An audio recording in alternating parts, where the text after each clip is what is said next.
Hi, this is Rajakulan talks. Welcome to my channel. இன்னைக்கு மிஸ்கின் பிரசன்ஸ்ல ஆதித்யா அவரோட இயக்கத்தில் உள்ள வந்திருக்க டெபிள் படத்தை பற்றி தான் பேச போகிறோம். மிஸ்கின் டைரக்ஷனே சொல்லிடலாம். இந்த படம் வந்து ஒரு மிஸ்கின் படம் பார்த்த மாதிரி தான் இருந்தது.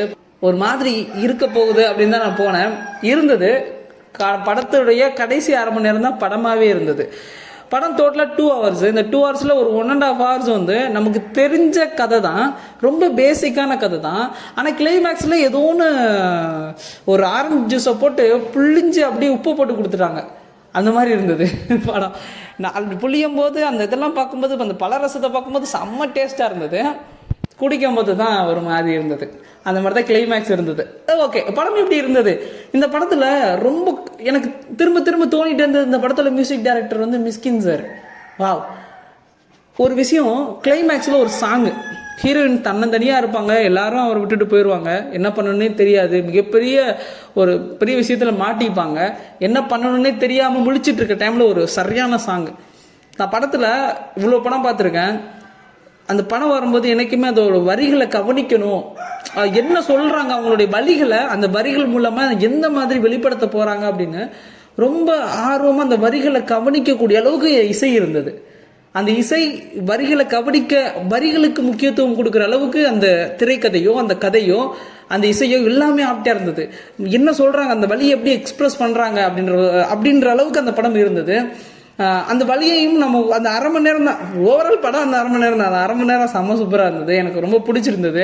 ஈவன் ஃபைனலாக படம் முடிஞ்சுட்டு ஒரு படம் முடிஞ்சு டைரக்டர் பை அப்படின்னு சொல்லிட்டு ஆதித்யா அவர்கள் பேர் வந்துருச்சு. ஒருத்தர் உட்காந்துட்டே இருந்தார், ஒரு பிரதர். என்ன பிரதர் அப்படின்னு கேட்குறேன். பிரதர் சொல்கிறாரு, ஓ படம் முடிஞ்சிருச்சா?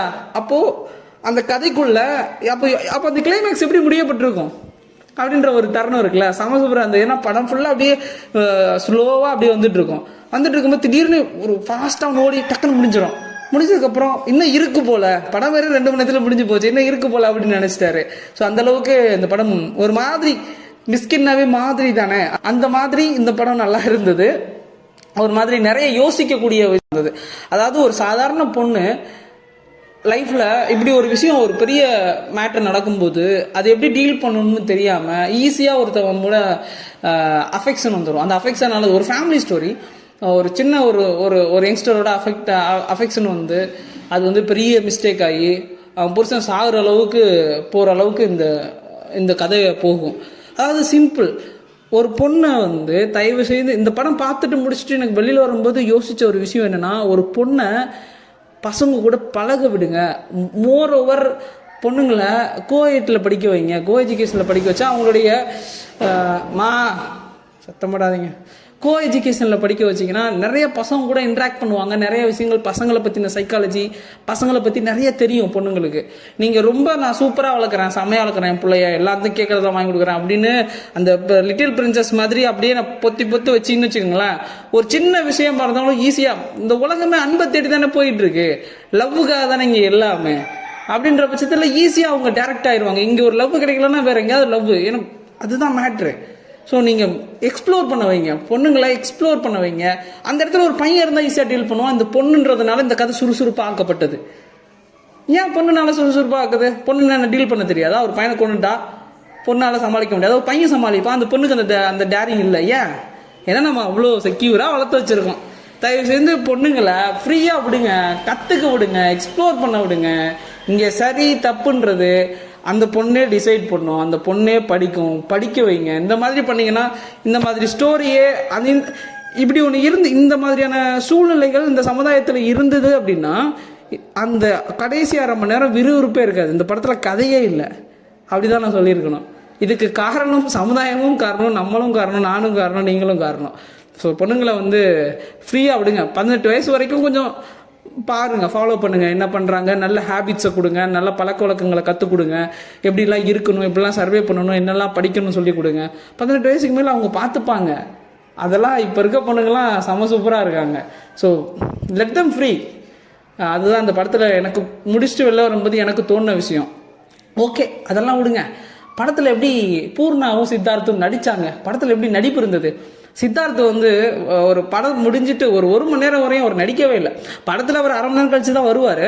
வந்ததுக்கப்புறமும் பெருசாக நடிக்காத மாதிரியே இருக்கும். ஒரு சாதாரண ஒரு பர்சன் பண்ணுற ஒரு ரோல் அப்படின்ற மாதிரி தான் எனக்கு ஃபீல் ஆகிட்டு இருந்தது.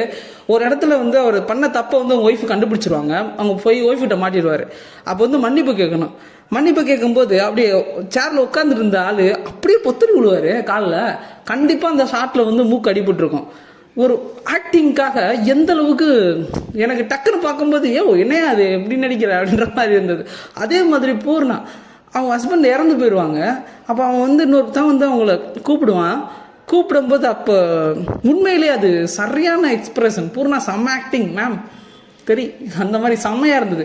அவங்க அந்த கோபம், அந்த ஆக்ரோஷம், அந்த ஃபீலிங், என்ன பண்ண போகிறேன்னு தெரியல, என்ன நடக்குது, வாட்ஸ் ஹேப்பனிங் இயர் அப்படின்ற மாதிரி ஒரு அப்படி ஒரு சூழ்நிலையில் இருக்கும்போது திடீர்னு ஒரு டச் வரும்போது அதை எக்ஸ்பிரஸ் பண்ணுற ஒரு பொண்ணு வந்து அது அவ்வளோ செம்மையாக இருந்தது. வேற லெவல். எனக்கு சொல்ல தெரியல. நேரில் பார்த்தேன். மேபி இந்த வீடியோ பார்த்தீங்கன்னா கங்க்ராட்ஸ் மேம், செம்மையாக இருந்தது. Keep it up, keep work like this.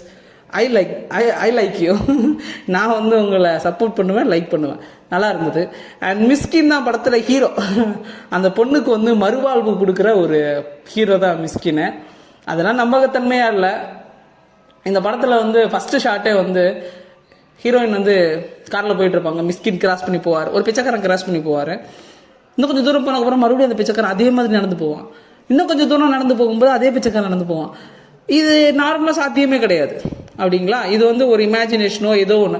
அப்படிங்கும்போது இந்த ஓவரால் கதையே ஏதோ ஒரு டூப்பு, ஏதோ ஒரு நாவல், ஏதோ ஒரு கதை அப்படிதான் அதை பார்க்கணும். ரியாலிட்டியில் கிடையவே கிடையாது அப்படின்றது தெளிவாக ஃபஸ்ட்டு ஷார்ட்லேயே கொடுத்துட்டாங்க. அந்த அளவுக்கு இந்த படத்தை வாட்ச் பண்ணக்கூடிய அளவுக்கு இது மிஸ்கின் படம். அந்த மாதிரியான படம். இது வந்து ஒரு கதை.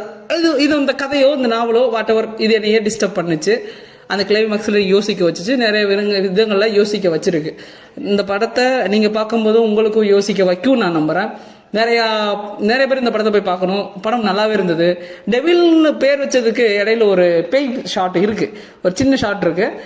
பயப்படக்கூடிய அளவுக்கு ஒரு சின்ன சீனு இருக்குது.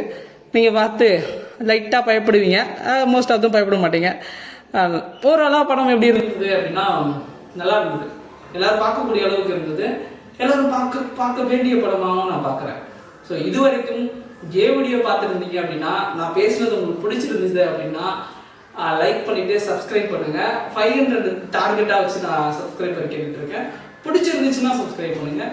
இது வரைக்கும் வீடியோ பார்த்த உங்களுக்கு மிக்க நன்றி.